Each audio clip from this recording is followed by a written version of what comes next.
Hier soir, c'était une première.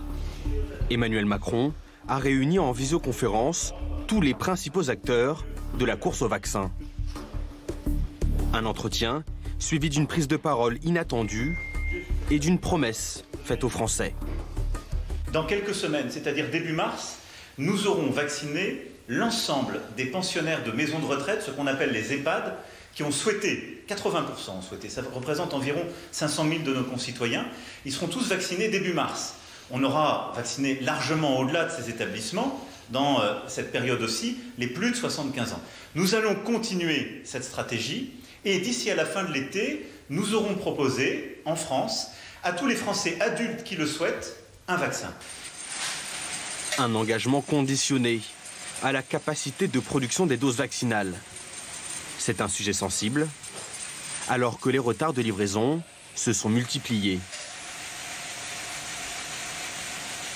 Ce que j'ai voulu faire cet après-midi, c'est mobiliser les laboratoires pharmaceutiques qui ont trouvé ce vaccin, ceux qui les produisent à grande échelle et ceux qui, sur notre sol français et en Europe, produisent aussi ou conditionnent ce produit pour le mettre dans ces fameuses doses. Dès fin février, début mars, nous aurons des sites qui vont, en France, produire le vaccin. On en aura 4. Première usine sollicitée, celle du sous-traitant suédois Recipharm, en Indre-et-Loire. Le laboratoire fabriquera du vaccin Moderna à partir du mois de mars. Dès avril, c'est le français Delpharm qui sera mis à contribution. L'entreprise pharmaceutique mettra en flacon des doses du vaccin Pfizer-BioNTech sur son site d'Eure-et-Loire. Même tâche pour les usines de Pau et de Val-de-Reuil du laboratoire Fareva, qui rempliront et emballeront les flacons du futur vaccin de l'allemand CureVac.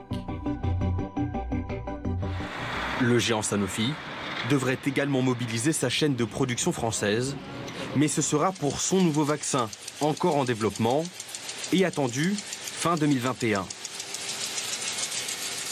Nous sommes privés de vaccins. Des moyens insuffisants pour ces élus et militants communistes rassemblés ce matin devant le siège d'un grand laboratoire. Pour eux, le vaccin devrait être un bien public. Nous sommes venus ici devant Pfizer, d'abord pour demander à ce laboratoire, qui est celui qui est le premier à avoir mis un vaccin sur le marché, de lever le brevet qui protège ce vaccin afin de le verser dans le domaine public et que tous les pays, dont la France, puissent le produire. Pas le flaconner, mais le produire véritablement afin de répondre rapidement aux besoins de nos concitoyens. Et si Pfizer ne le fait pas, nous demandons à la France et à l'Union européenne d'enclencher l'article 31 de l'OMS, l'Organisation mondiale de la santé, qui permet à des pays d'obtenir la licence publique sur ces vaccins et donc de produire ces vaccins. L'Inde le demande, l'Afrique du Sud le demande, eh bien l'Union européenne et la France doivent le demander aussi, car il y a une urgence, c'est une course contre la mort et il faut produire rapidement ces vaccins. Hier soir, Emmanuel Macron a rappelé que l'Union européenne avait d'ores et déjà commandé 2,3 milliards de doses auprès de différents laboratoires.